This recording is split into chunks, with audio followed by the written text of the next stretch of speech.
So what's going on, guys? Welcome back to the channel. My name is Robert, if this is your first time tuning in. So today what we're going to talk about is some key things to look for in a hunting property, specifically for South Texas, or I guess Texas in general, but specifically South Texas. This is a question that gets asked pretty frequently, pretty often. You know, what are some things to look for a hunting property? So again, this is mainly going to be targeted towards people who are looking to purchase or buy a piece of land. These are also some things that I look for as well. So without further ado, let's go ahead and get into it. Again, if you gain any value from this, don't forget to like, share, and subscribe on this video. So first things first is going to be water. Water is going to be really, really important. It increases your chances of seeing animals, seeing wildlife, seeing obviously deer, if that's what you're after here in South Texas. Everything needs water. All the animals need water, the plants need water, you need water. So if you have water, chances are animals are going to be going to your property because they need to drink, especially come the summer, when things are, you know, 90 to 100 plus. Everybody needs a drink. It gets really, really hot, and so the animals start to develop their little trails. Now in the winter, they don't necessarily drink as much water, but they have already, I guess, developed a home range, I guess you could say, where it takes care of all their needs, water being one of them. The next thing I'm going to look for is brush, structure, or just cover. That's really, really important, more so for the bucks and more so for does when they are fawning or giving fawns, giving birth. That's when it's usually most important, mainly for bucks and for does when they are fawning or giving birth. I see a lot of does that are still just fine being out in the open, pretty fine, not too worried. But the bigger bucks, they tend to hide in cover where people and humans just don't tend to go, and again, it helps them feel safe. So if you can find a hunting property with some good cover, that's great. But what I mean by cover is it could be as simple as this. Again, depending on where you're looking at as well. If you're looking in the hill country, you're probably gonna have cedars, you're probably gonna have different types of trees. For us here in the south, you got mesquites. If you go even further west, you have a lot more shorter, stubbier plants and vegetation. And even kind of mixing hill country and South Texas, you got a lot more oaks and things like that as well, and a lot of undergrowth under those oaks. That's always good cover as well for the deer.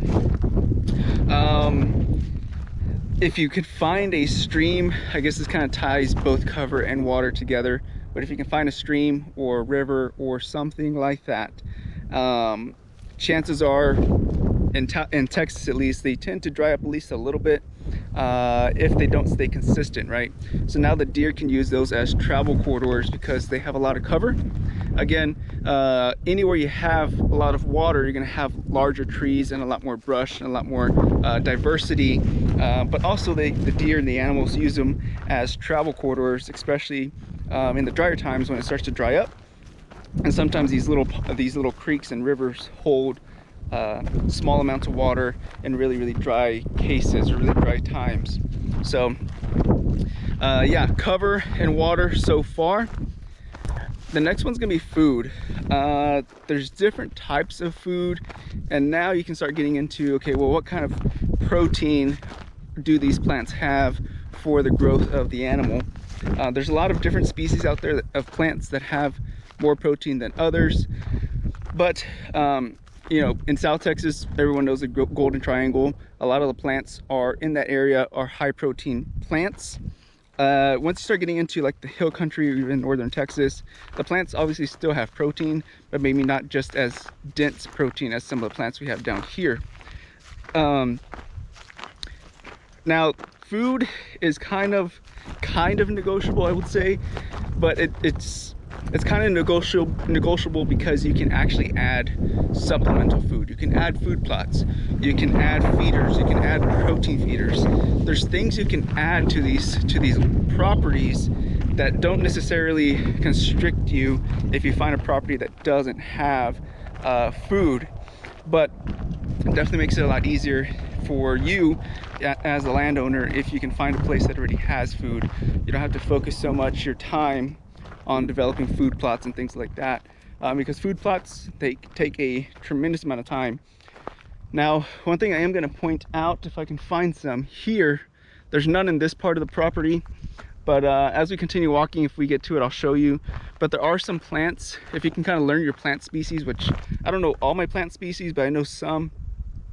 And I don't necessarily know the names, but I know the leaves. And I can tell whether they stay green all year or whether they dry out, like the mesquites, for part of the year. So there are some plants that stay green all year round, and the deer love them. If I can find some, we got one kind of coming up here, and they have weird names, but the deer will eat these things, as well as oak trees. See, these, they're already starting to come back a little bit here, the first ones, but there's some even better, and I think we're coming up to one. Those kind of stay green all year round. So if you can find a property that has these things as well, that has these types of plant diversity that stay green pretty much all year round, you'll be in a better spot or a better position. No, yeah, I'll have to make another video and show you guys some of the plants. But now the last and final thing that I'll mention is basically looking around at your neighbors or your neighboring properties, because that will also affect the wildlife movement to your area. If you have properties that have an abundance of water, have an abundance of food, or have a lot of shelter or sanctuary areas where they don't really hunt, but there's thick cover in there, typically the animals are going to hang out in those areas if you don't have that. So that's something to look for as well, is look at the neighboring properties. What do they have to offer versus your property? What is, or your potential property has to offer? All of that will be dependent, again, on the neighboring properties as well. If you're low fence, if you're high fence, well, you can kind of, you know, design it the way you want. You're going to keep the animals fed, pinned up. But for free ranging, it's going to be a little bit more important to pay attention to your neighbors. See how large the tracts are. Also, see how large the properties are in your area. If you're going to have a lot of little tracts, chances are it might get outshot pretty fast, pretty quick. I see that happening a lot with these small little, basically large properties that they're breaking up into smaller tracts. They're getting shot out pretty quick, and the deer quality is coming down, and the size and the age of the deers or the bucks are also coming down as well. Again, because there's just too many hunters now in a particular area that is, you know, reducing their age because they're getting taken out more often. They're being seen more people in the area. Now, real quickly, I'll quickly touch on something else, in which is improvement. If you find yourself that you find a property you really like, but say it lacks one thing or another, say it lacks shelter, say it lacks cover, say it lacks food, whatever it is, or even water, there are ways that you can improve your property to increase your chances of seeing, you know, big mature whitetails, or seeing a lot of wildlife on the property. Maybe you're not interested in hunting, maybe you're just interested in photography of the animals. There's people that like to do that as well. One thing obviously is going to be drilling a well and digging out a tank or a small lake, pond, whatever you want to call it, for water purposes. That's one way to increase it. You can also, which was what I used to do before we had the money to drill a well, and that was take those 275 gallon totes of water, fill them up, and then go buy water troughs and kind of put them strategically throughout the property, so that way the animals had places to go drink. The water would last quite a while, but eventually you do have to refill it, and it does get old pretty quick.